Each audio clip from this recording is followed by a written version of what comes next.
Temos desde acender um fósforo, velejar, andar de comboio, mandar e-mails, voar, comprar, secar, atar, costurar, destruir, andar de trenó, de caminhão, apertar, tocar, cronometrar, escalar, rimar, teclar, pagar, queimar, limpar, localizar, partir, esburacar, mandar SMS, pedir, descansar, falar, andar, escrever com giz ou ver este programa. Tudo isso é só possível porque alguém algures observou, experimentou e transformou o que foi em tempos apenas uma ideia numa ferramenta útil e poderosa.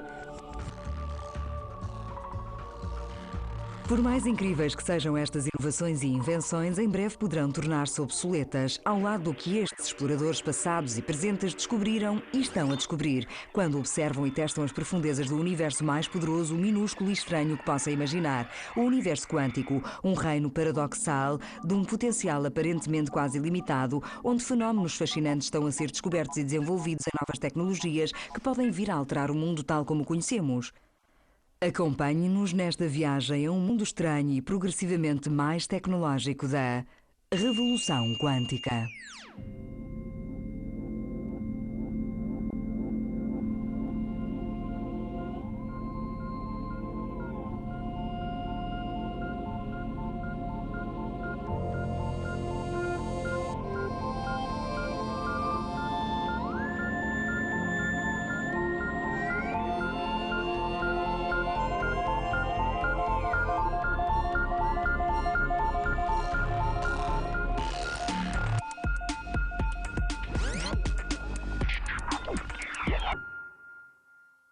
A primeira noção que a humanidade teve do universo quântico surgiu em 1900, com um tal de Max Planck, um físico genial que tentava descobrir porque é que os objetos mudavam de cor quando eram aquecidos.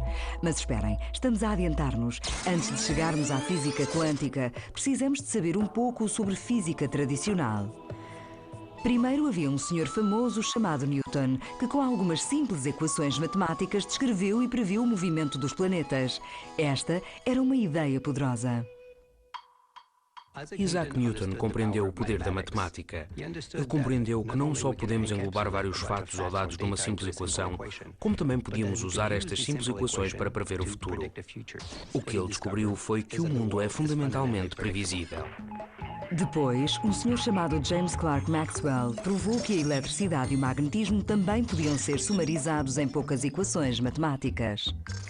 As equações de Maxwell tiveram um impacto enorme no desenvolvimento tecnológico no último século, o século XX. Tudo o que vemos à nossa volta, a televisão, os telemóveis e muitas destas ferramentas tecnológicas muito úteis que utilizamos, são o resultado desta tremenda revolução que Maxwell iniciou. Entre Newton e Maxwell, os cientistas pensavam que já sabiam como é que o mundo funcionava. As coisas orbitavam em redor umas das outras e praticamente tudo o que era transmitido, incluindo a luz, vinha em ondas como as que vemos quando uma gota cai na água. Vamos chamar a estas observações geniais o mundo clássico, um mundo em que tudo é previsível e parece familiar. O que nos remete de novo para Max Planck, que nos conduziu à era quântica, à era dos lasers, CDs, computadores e aparelhos de comunicação pessoal. Ele estava a estudar algo que não tinha muito a ver com estes aparelhos futuristas. Tal como eu disse antes, ele tentava perceber o mistério dos objetos mudarem de cor à medida que aqueciam. Agora podem perguntar-se por que é que alguém quereria estudar algo que é tão, enfim, tão... Podemos alegar que é uma questão aborrecida, mas para os físicos era muito interessante. E se Max Planck não tivesse achado fascinante esta questão aparentemente aborrecida, talvez a física quântica não existisse. Tal como Isaac Newton tinha usado as leis da física clássica para descrever o mundo familiar que o rodeava, Planck também quis usar a sua abordagem para perceber porque é que os objetos mudavam de cor à medida que aqueciam. Mas o que descobriu foi que as leis da física clássica não estavam a funcionar, pois davam-lhe a resposta errada. Então ele tentou uma nova abordagem, uma hipótese matemática totalmente nova, e ao fazer isso resultou e ele obteve a resposta certa. Mas o problema era esta nova hipótese, ela não se enquadrava com as leis da física clássica. Planck arranjara uma explicação extremamente exata, mas na qual ele próprio não acreditava. A primeira pessoa a levar a sério a ideia de Planck foi um jovem administrativo no Departamento Suíço de Patentes, Albert Einstein, que naquela altura era ainda desconhecido de todos. Einstein descobriu algo que Max Planck não queria acreditar, que a luz não é apenas uma onda contínua. Por vezes comporta-se como uma partícula. Os físicos chamam a isto a dualidade onda-partícula. Um dos maiores feitos intelectuais de Albert Einstein e que lhe valeu o Prémio Nobel foi ter percebido que a luz se comporta como se viesse em bocados, em pedaços, os quanta. Os quanta de luz chamam-se fotões. Esta ideia surgiu inicialmente no trabalho de Max Planck, mas aí não passava de um artifício matemático.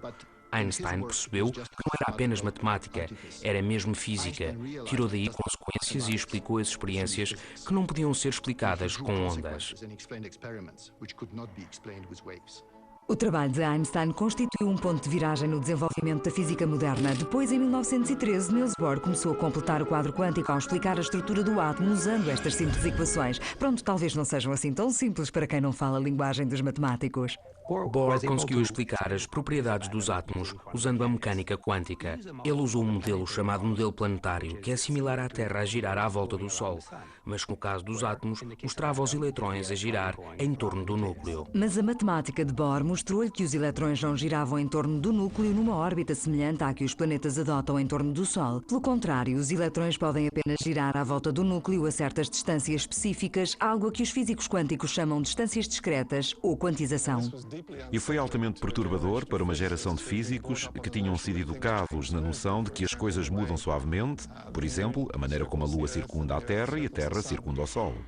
Mas o póstulo de Bohr assumia que os eletrões se comportavam como partículas. Foi preciso o físico francês Louis de Broglie mostrar que as órbitas atómicas podem ser explicadas assumindo que os eletrões que normalmente eram considerados como partículas também podem comportar-se como ondas. Mas cada um destes postulados isoladamente não nos davam o quadro na sua totalidade. E o enigma quântico tinha desligado os pontos que iam de Planck a Einstein, a Bohr e a Broglie. Era necessário uma teoria que ligasse todos estes pontos e clarificasse como é que uma onda podia agir como uma partícula e vice-versa, algo que explicasse o mistério da dualidade onda-partícula da luz e da matéria. E em 1925, Erwin Schrödinger reformulou agora a famosa equação que tem o seu nome. A equação de Schrödinger abriu o caminho para uma teoria completa da mecânica quântica, e essa nova teoria não só deu aos cientistas uma receita universal para compreenderem todos os fenómenos quânticos anteriores, como também lhes deu uma maneira sistemática de explorar um mundo atómico para descobrirem os novos e inesperados efeitos quânticos.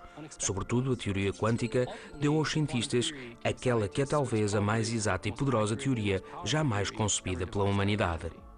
Se a descoberta da teoria quântica foi extremamente útil enquanto ferramenta científica e tornou possíveis muitas das nossas tecnologias atuais, na realidade levantava mais questões do que aquelas a que respondia. Muitas destas questões são ilustradas pela famosa experiência da dupla fenda, uma experiência que até hoje põe o coração dos físicos a bater mais depressa. A experiência da dupla fenda é, na verdade, uma metáfora para expressar a dualidade onda-partícula. O que significa? Na física tradicional temos ondas, como as ondas sonoras ou eletromagnéticas, e também temos partículas, como bolas de bilhar.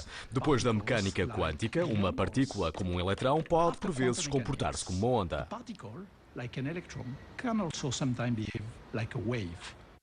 A experiência da dupla fenda é muito interessante para os físicos e também para toda a gente interessada em mecânica quântica, porque contém a essência desta.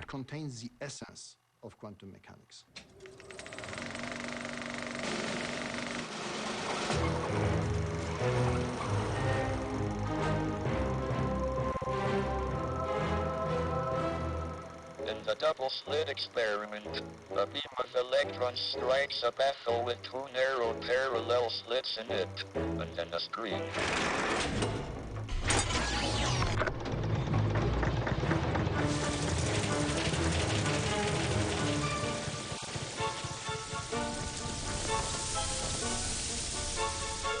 Quando fazemos esta experiência com as luzes acesas, não acontece nada de extraordinário.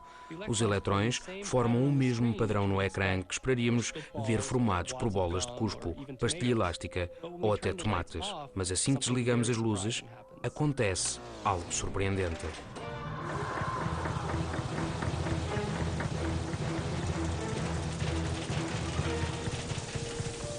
What one observes on the screen is a series of maxima and minima. Esta série de máximos e mínimos é conhecida como padrão de interferência. Os máximos são os locais onde os eletrões se acumulam. Os mínimos são os locais que eles evitam. O padrão de interferência é o que esperamos ver quando enviamos ondas, não partículas, através da dupla fenda.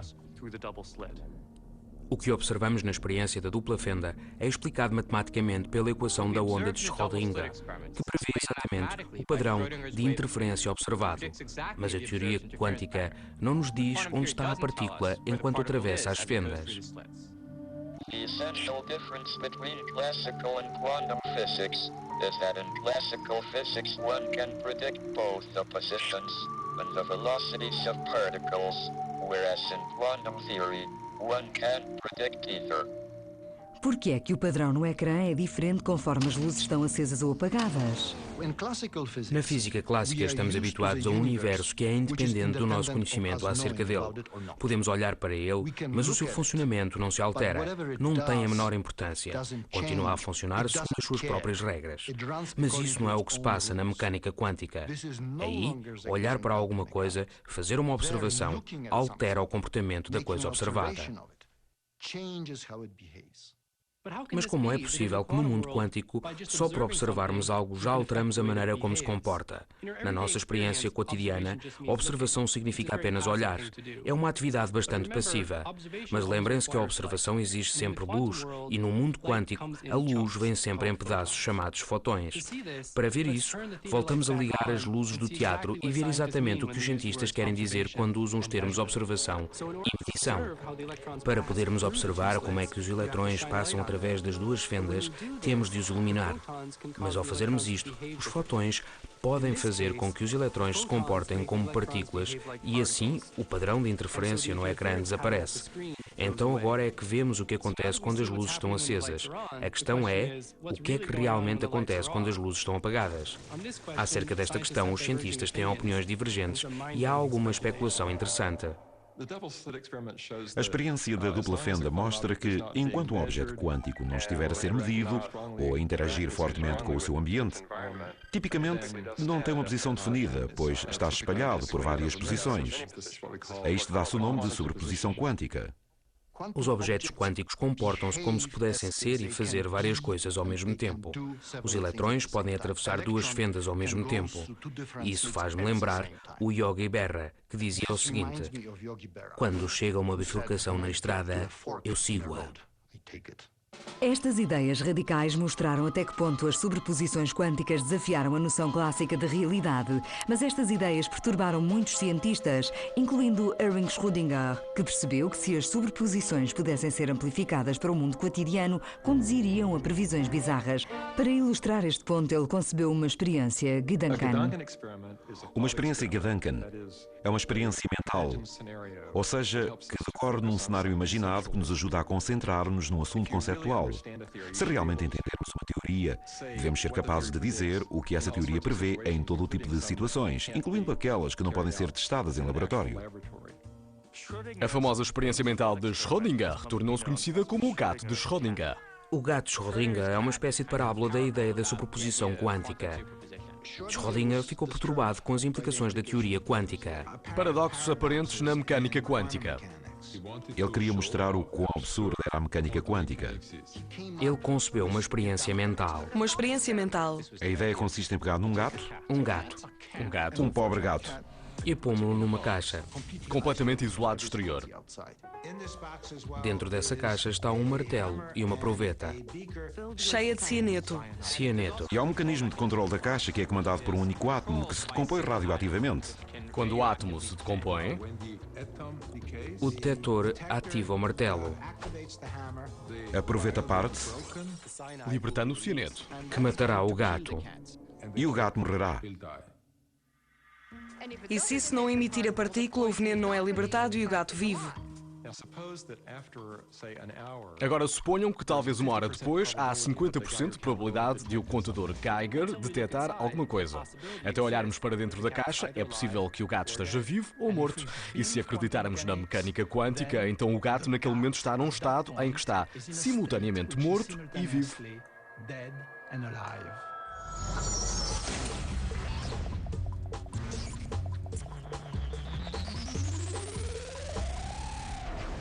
Do ponto de vista de Schrödinger, era absurdo pensar que o gato poderia estar simultaneamente morto e vivo, só porque isso era descrito por uma sobreposição. Da mesma forma, devíamos reconsiderar como pensamos no comportamento dos eletrões na sobreposição. Uma resposta possível é recusarmos a responder à questão. Podemos dizer que a teoria quântica é apenas um conjunto de regras para fazer cálculos que nos indicam onde vamos detectar luz e mais nada. Essa é a escola do cala-te e calcula. Todas essas várias respostas foram dadas pelos mais variados físicos. Não há um consenso geral e talvez demore muito até se chegar lá. Enquanto que os físicos podem discordar acerca de levarem ou não a sério a ideia de o gato estar simultaneamente vivo e morto, a questão importante é que a sobreposição não pode ser explicada nos termos dos conceitos familiares clássicos. E é precisamente isso que torna a mecânica quântica tão intrigante. Tal como Schrödinger, também Einstein continuou confundido por este aparente paradoxo. Einstein acreditava que tudo podia ser compreendido se fosse descoberta uma teoria mais profunda, que fosse mais completa. Para provar isto, ele concebeu a sua própria experiência mental, com os seus colegas Boris Podolsky e Nathan Rosen, em Princeton. Eles provaram que certas combinações de sobreposições de partículas podiam resultar numa maneira bizarra e contra-intuitiva que não podia ser explicada pela mecânica clássica. O resultado é o que ficou conhecido por paradoxo Einstein-Podolsky-Rosen. A própria tese em si era difícil de compreender para um leigo na matéria e até mesmo para os cientistas. Preparado? Vamos lá. Numa teoria completa, Há um elemento que corresponde a cada elemento da realidade. Uma condição suficiente para a realidade de uma quantidade física É a possibilidade de a prever com certeza sem perturbar o sistema. depois das duas uma, ou a descrição da realidade dada pela função de onda mecânica quântica não está completa, ou Estas duas quantidades não podem ter uma realidade simultânea.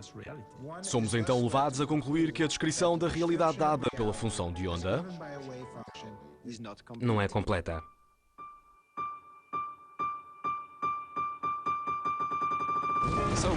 Então, o que significa esta expressão relativamente densa? Segundo a mecânica quântica, é possível que duas partículas estejam tão intimamente ligadas que formam um único sistema no qual nenhuma das partículas tem um estado quântico próprio. O que Einstein, Podolsky e Rosen disseram foi: muito bem, vamos pegar num par de partículas, assim, e afastá-las muito uma da outra, talvez até anos de luz de distância. Depois imaginem que temos um observador aqui a medir a partícula A, dando-lhe assim um estado que ela antes não tinha. A questão essencial é que quando essa medição é feita, também determina o estado da partícula B. Estado esse que, de acordo com a mecânica quântica, também não existia anteriormente. Para Einstein, isto era impossível. Como é que uma medição feita aqui poderia afetar instantaneamente algo a anos-luz de distância? Então, ele e os seus colaboradores concluíram que o estado da partícula B tinha já de existir anteriormente e que, por isso, a mecânica quântica estava incompleta. A ideia de fazer uma medição aqui que fosse afetar algo a uma grande distância é aquilo que Einstein chamou a ação fantasmagórica à distância. Einstein acreditava que o mundo devia ser derradeiramente conhecível, que devia haver uma realidade algures por aí, e a mecânica quântica desafiava-o a isso. Não funcionava assim. Einstein não gostava disso. Foi isso que deu origem ao seu comentário: Deus não joga aos dados com o universo. Muitos dos primeiros físicos quânticos, incluindo Einstein, esperavam que uma teoria mais aprofundada não contivesse as aparentes contradições da mecânica quântica. Alguns cientistas esperavam que os estranhos elementos quânticos iriam simplesmente desaparecer.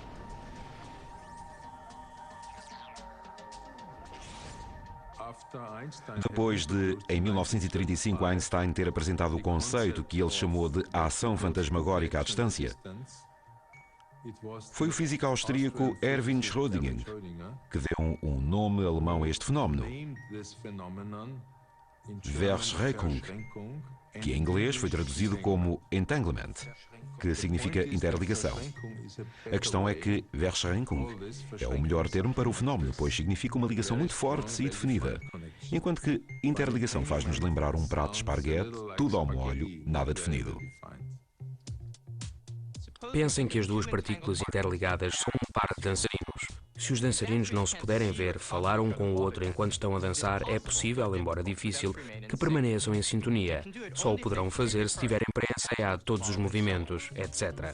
Einstein esperava que as propriedades das partículas interligadas pudessem ser descritas dessa mesma maneira, que a forma correlacionada em que os dois fotões reagem a uma possível medição pudesse ser explicada por haver uma pré-determinação dos resultados da medição. Einstein estava errado. Agora sabemos que a interligação é uma ligação entre partículas mais forte do que possa ser partilhada usando a física clássica.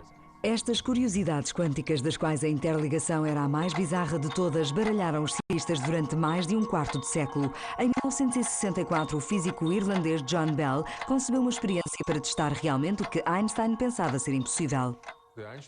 O artigo Einstein-Podolsky-Rosen de 1935 foi praticamente ignorado nos seus primeiros 30 anos de existência. Entretanto, surgiu John Bell e mostrou que uma explicação simples e básica da interligação não é possível. Isto levou a experiências fundamentais em que as pessoas queriam saber se a natureza era realmente louca, se seria assim tão estranha.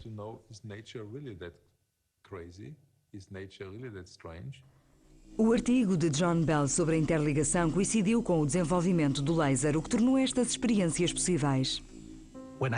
Quando li o artigo de John Bell, descobri o que a interligação era e achei absolutamente fascinante. Ler aquele artigo foi um choque, tipo amor à primeira vista. Este artigo explicava-nos que o grande debate entre Einstein e Bohr acerca dos fundamentos da mecânica quântica podia ser resolvido fazendo uma experiência. E eu era um experimentalista, queria participar na resolução do debate.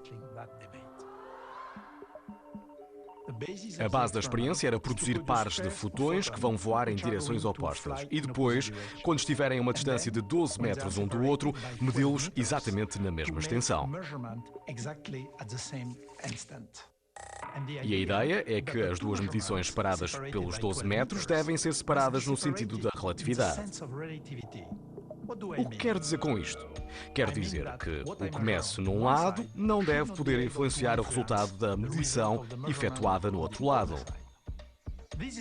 Este é um ponto crítico. A relatividade espacial diz-nos que nada pode viajar mais depressa que a luz, o que significa que o que eu faço aqui não tem tempo de viajar até ao outro extremo da experiência. E para isso, era necessário que eu pudesse mudar a orientação dos meus polarizadores em apenas alguns nanosegundos.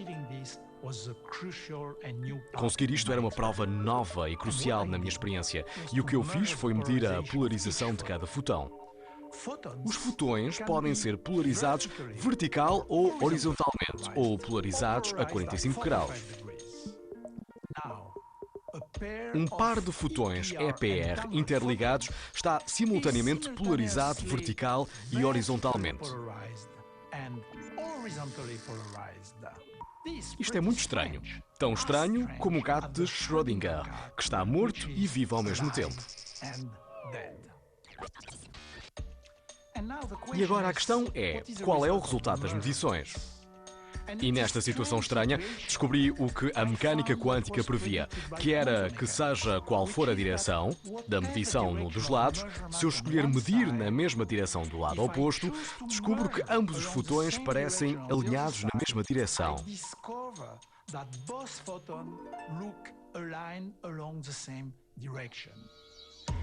Isto significa que os resultados das medições estão fortemente correlacionados, mais correlacionados do que era concebível na física clássica no mundo clássico.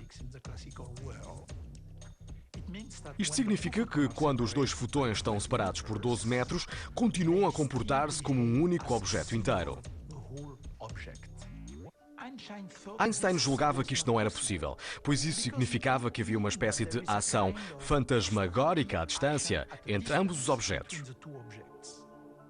Mas se queremos reconciliar o resultado da experiência com uma imagem que queremos construir, temos de incluir essa ação fantasmagórica à distância na nossa imagem.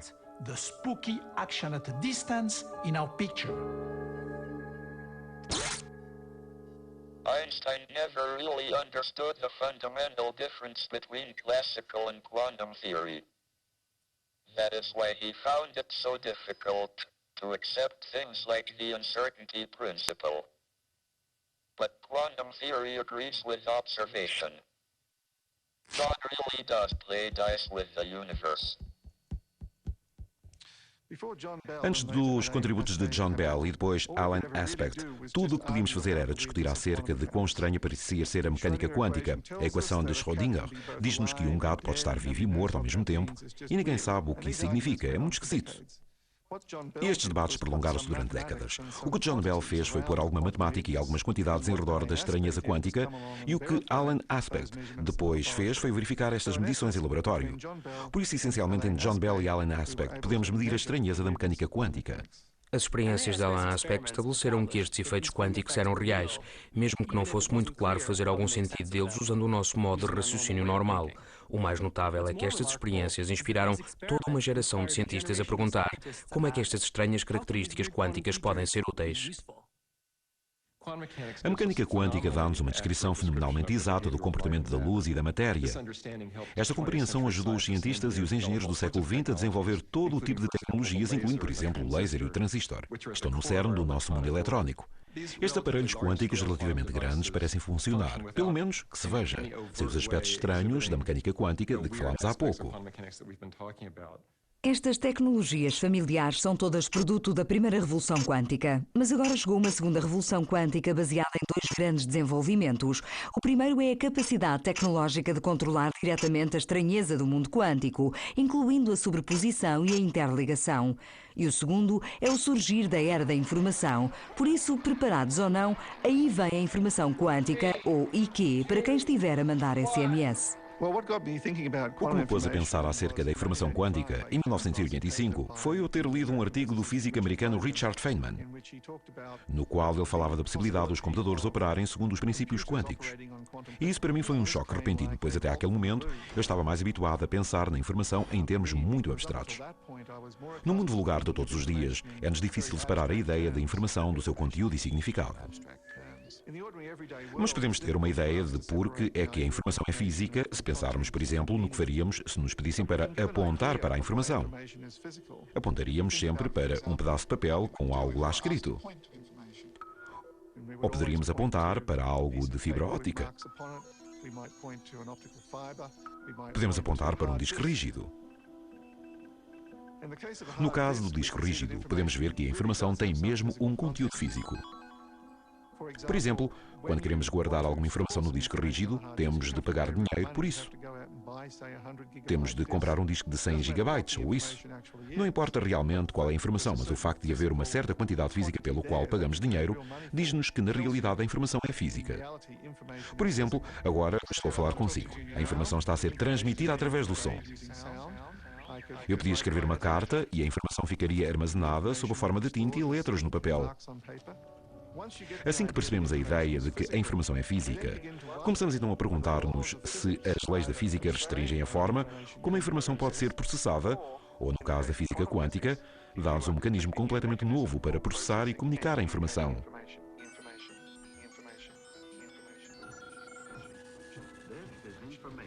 Isto é informação. O seu uso adequado pode trazer uma nova dignidade à humanidade.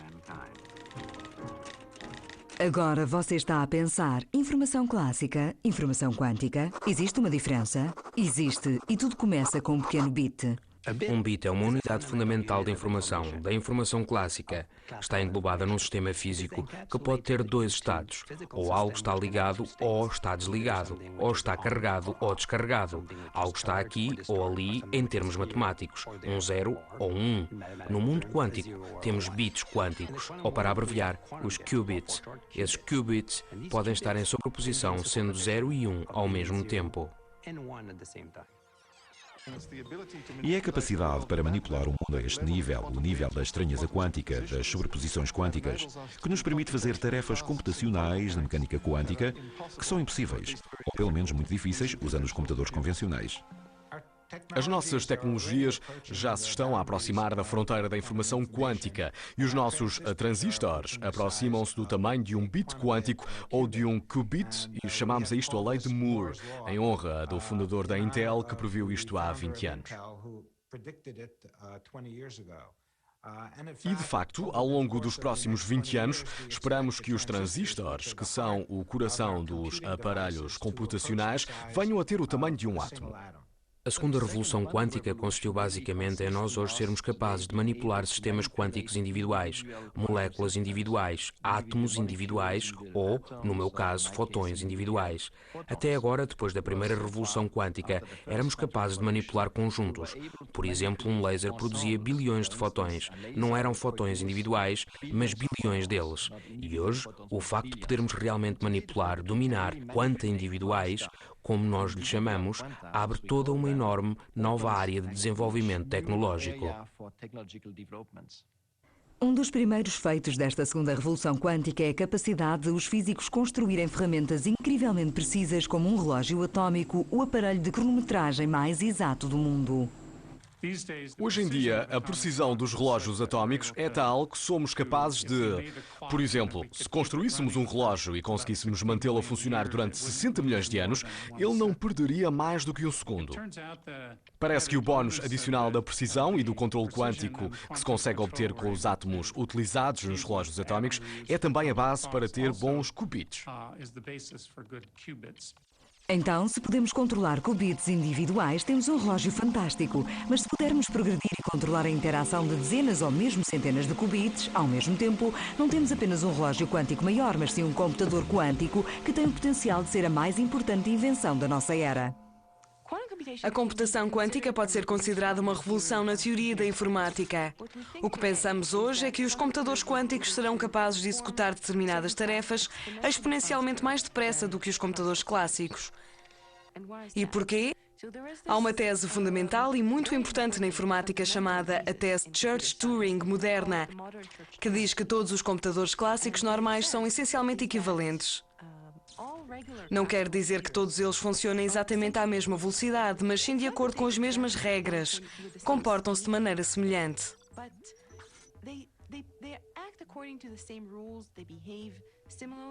E se tentarmos executar alguma tarefa com, digamos, o nosso portátil e depois tentarmos fazer a mesma coisa noutro computador, este irá comportar-se aproximadamente da mesma forma. A computação quântica é uma coisa à parte, fora desta classe de equivalência. Quantum computers are based on the fact that the quantum state of a computer memory contains much more information than its classical description. O computador quântico também será diferente, na medida em que irá manipular e armazenar bits quânticos em vez de bits clássicos. Os bits clássicos podem ter 2 estados, 0 ou 1. Os bits quânticos podem ter muitos mais estados possíveis. E toda esta gama de possibilidades leva a novos fenómenos, tais como a interligação e a interferência. E acreditamos que são estes novos fenómenos que podem dar o poder aos computadores quânticos.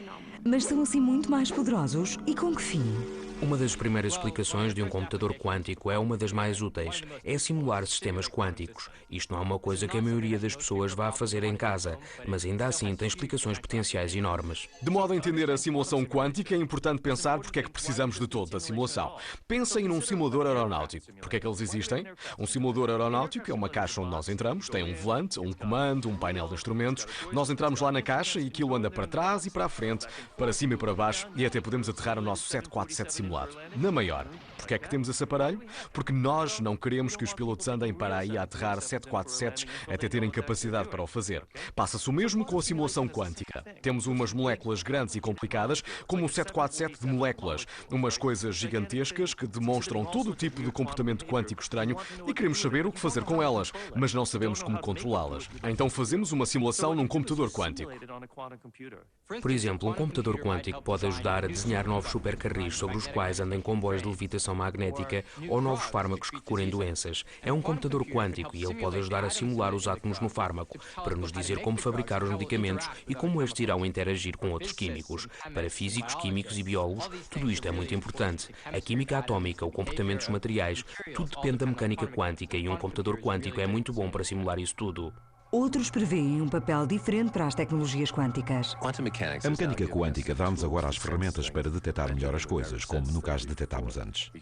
Podemos detectar mercúrio no peixe ou chumbo nos brinquedos e talvez possamos vir a detectar bombas à beira da estrada. Ao usar a mecânica quântica, podemos tornar os sensores mais robustos, mais exatos, mais sensíveis. E podemos compactá-los. Poderemos usar largamente estes sensores no universo ambiental. Mas o que provocou uma explosão de interesse na informática quântica foi a descoberta de Peter Shor. Bem, o que eu fiz foi mostrar que se pudéssemos construir um computador quântico, que é um computador hipotético, ninguém ainda conseguiu construir, podíamos usá-lo para decompor números extensos. Se pegarmos no número 3 e no número 5 e os multiplicarmos, obtemos 15. Decompor é o processo inverso. Começamos pelo número 15 e desmontamos-lo até chegar à conclusão de que é 3 vezes 5. Para o número 15 é muito fácil, até se faz de cabeça.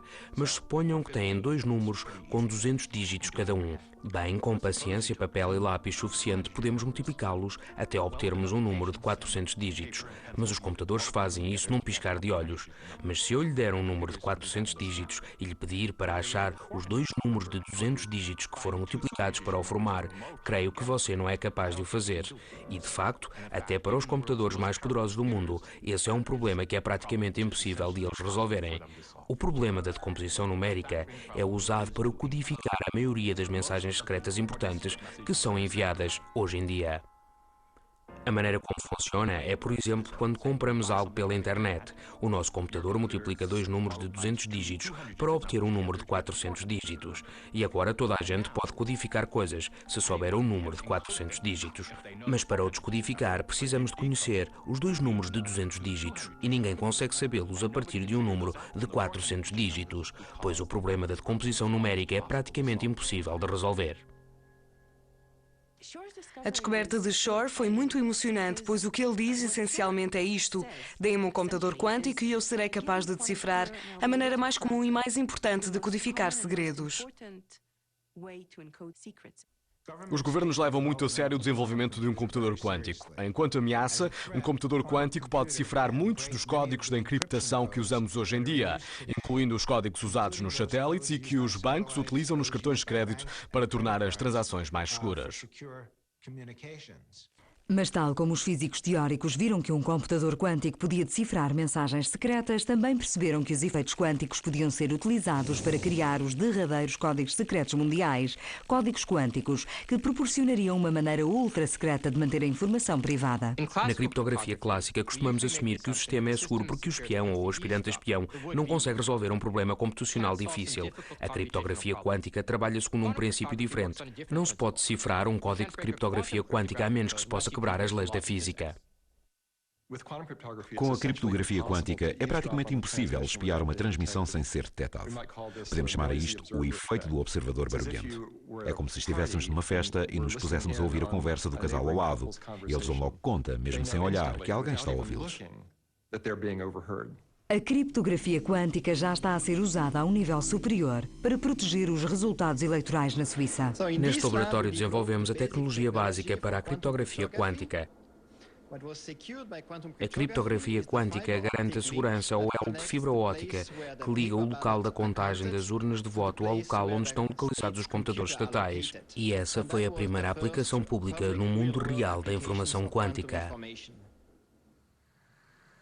A criptografia quântica é apenas uma das muitas poderosas ferramentas quânticas que estão agora a ser desenvolvidas e lançadas, mas a aplicação mais fantástica e estonteante é um fenómeno conhecido por teleportação quântica. A teleportação quântica não será nada como vemos nos filmes de ficção científica. A razão é que nenhuma matéria é transportada do ponto A para o ponto B. A informação quântica é que é transmitida do ponto A para o ponto B. A teleportação quântica é possível graças à interligação. Usamos a interligação de dois fotões para transmitir a informação de um para o outro.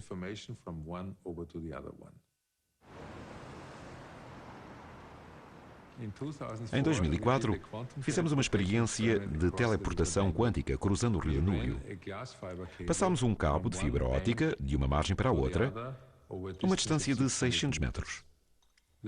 A fibra atravessava um esgoto e por isso chamámos-lhe a experiência do terceiro homem, recordando o filme O Terceiro Homem, protagonizado por Orson Welles, que se passava nos esgotos de Viena.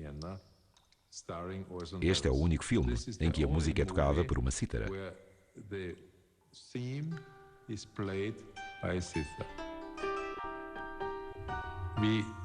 Criamos estes fotões interligados, fazendo incidir um laser forte sobre um cristal especial. Depois, um fóton de alta energia pode decompor-se em 2 fótons de baixa energia que ficam então interligados.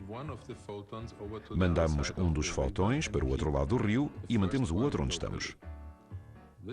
Este fóton reúne-se então a um terceiro, aquele que vai ser teleportado.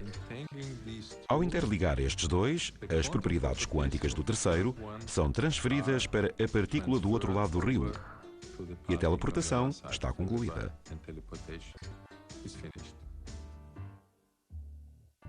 A teleportação quântica é uma das mais belas demonstrações de interligação. Na teleportação quântica teremos essa tal coisa, o estado quântico ou a derradeira estrutura em que a matéria desaparece de um lado e reaparece no outro, sem nunca existir nada no meio.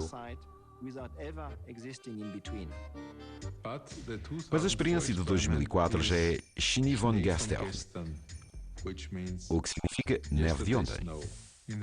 A longo prazo queremos aplicar isto a satélites, para assim estabelecermos a comunicação quântica à escala global.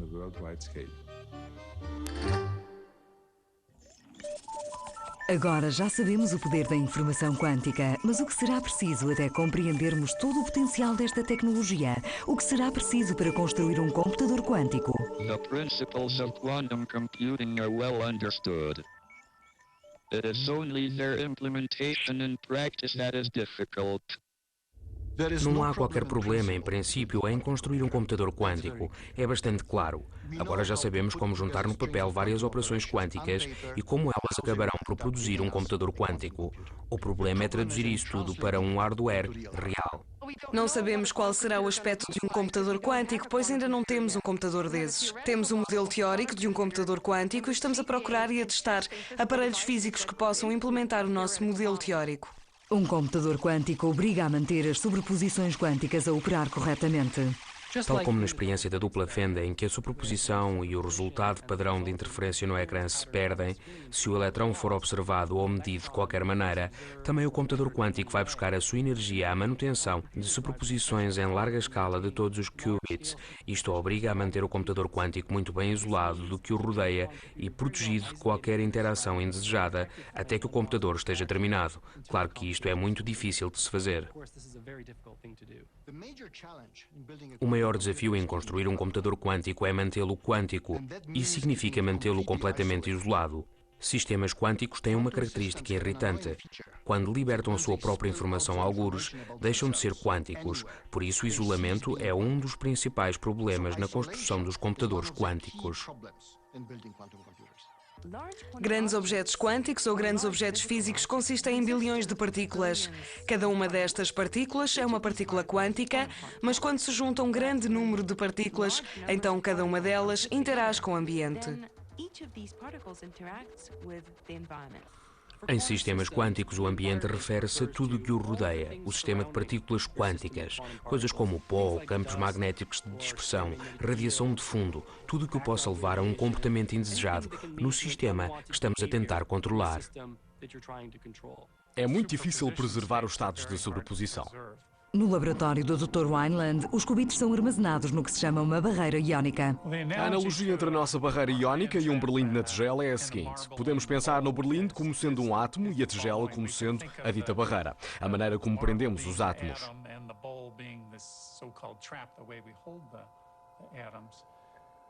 E uma coisa que podemos fazer, por exemplo, com os nossos átomos e o berlinde nesta tigela, é que podemos pôr o berlinde numa órbita circular a girar em torno do centro da tigela.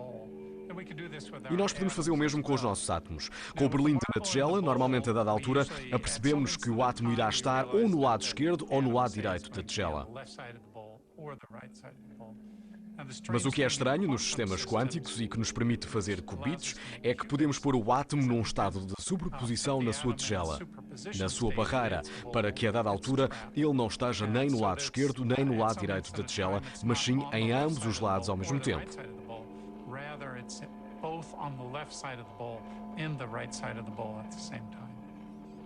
A analogia com o gato de Schrödinger é que conseguimos produzir situações onde temos sobreposições de todos os átomos a apontar numa direção e todos os átomos a apontar na direção oposta ao mesmo tempo. Então, qual poderá ser o aspecto de um computador quântico? Atrás de mim vê um protótipo de um computador quântico. Ele é feito a partir de um ímã muito poderoso, à base de um material supercondutor, que é banhado em hélio líquido à temperatura de 266 graus Celsius negativos. Os qubits neste sistema são feitos de pequenos ímãs no interior do núcleo dos átomos. No final da computação, vamos usar os campos magnéticos destes qubits para poder ler a resposta da computação. Este computador quântico, em particular, tem uma dúzia de bits quânticos, ou o equivalente a 1000 bits clássicos, como os computadores dos anos 50. Se conseguirmos construir um computador quântico com cerca de 60 ou 70 bits quânticos, então teremos um computador quântico mais poderoso do que todos os computadores clássicos juntos do mundo. Atualmente, os cientistas testam os limites desta teoria e da experiência desde o quadro ao laboratório, fortalecendo o poder do misterioso mundo quântico da natureza, abrindo o caminho para uma nova era da descoberta e inovação. Creio que todo o tipo de aparelhos e efeitos de que estamos a falar podem muito bem vir a ter um impacto enorme na tecnologia futura e na maneira como as pessoas vivem as suas vidas. Mas não serei eu que direi exatamente o que irá acontecer. Contudo, creio que o mais importante acerca do futuro é que agora estamos a aprender a falar com os átomos na sua própria linguagem. Na linguagem da informação quântica, podemos falar e lidar com eles como nunca conseguimos antes. É extremamente difícil prever o impacto de uma nova tecnologia. Considerem, por exemplo, o laser, que foi inventado em meados do século XX. Quem é que naquela altura iria adivinhar que o laser viria a ser usado para fazer tocar CDs? Para registar as compras no supermercado ou para fazer cirurgias oftalmológicas?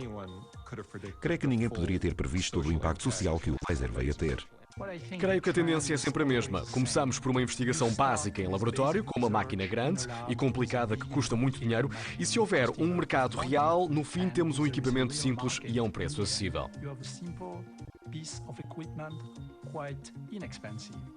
O laser é um exemplo disso. Os primeiros lasers eram grandes máquinas em laboratórios, complicadas de manejar e nada fiáveis. Hoje em dia, temos lasers semicondutores baratíssimos em todos os leitores de CD ou DVD. E estou plenamente convencido de que se uma fonte de fotões únicos ou interligados tiver uma aplicação prática e houver mercado para tal, então será possível fazê-los muito pequenos e muito baratos. Nos anos 50, as primeiras pessoas a trabalharem em computadores clássicos trabalhavam neles por razões muito específicas e entendiantes, segundo os padrões atuais. O presidente da IBM disse a dada altura: "Eu não vejo mercado para haver mais do que uma mão cheia de computadores em todo o mundo." Ninguém previu que um dia estaríamos sentados na paragem do autocarro a falar com um amigo no outro lado do mundo ou a ver onde ir comer uma pizza, ver um filme. Foi assim que o computador mudou a nossa vida a nível pessoal. Por isso, a informação quântica, que eu sei que é poderosa e que nos dá uma perspectiva sobre o universo de uma maneira diferente e para a informação, mas não faço ideia como irá transformar o mundo nos próximos 20 ou 30 anos. Uma possibilidade maravilhosa de transformar a maneira como a sociedade funciona é usar linhas de transmissão supercondutoras como pilar de transmissão de energia. Se pudermos usar este efeito da mecânica quântica, que podemos, já foi provado, mas se o pudermos usar em grande escala, de modo a transmitir energia através do continente, então poderíamos usar as fontes de energia renovável de um modo mais eficiente, fazer essas fontes de energia renovável onde são as mais fáceis de explorar e transmitir posteriormente energia para onde ela é necessária. Espero que isto vá acontecer em breve. Pode mesmo acontecer em breve. É certo que a mecânica quântica é estranha. Também o era a ideia de os humanos voarem antes de descobrirmos como construir aviões e foguetões que contrariassem os efeitos da gravidade. Agora levantamos voo em direção ao futuro quântico. Ao compreendermos como os átomos e as partículas elementares se comportam no seu nível mais íntimo, no nível em que falam entre si, na linguagem da informação quântica, podemos domar-os quanto a selvagens. Podemos colaborar com eles para construir novas maneiras de processar a informação, novas maneiras de calcular e comunicar que irão transformar radicalmente a nossa vida. Esta maneira de pensar sobre o mundo, de o compreender ao nível da informação quântica, tem o potencial de transformar todas as tecnologias que possuímos. E ao transformá-las e aprendendo a falar com estes átomos e partículas elementares, encontraremos um novo lugar para nós no mundo quântico.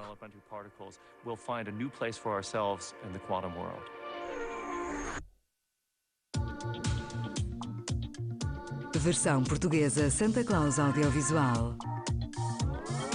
Quantum theory, quantum theory.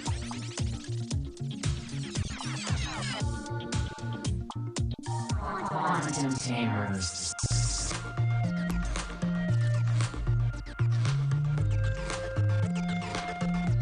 The potential is huge.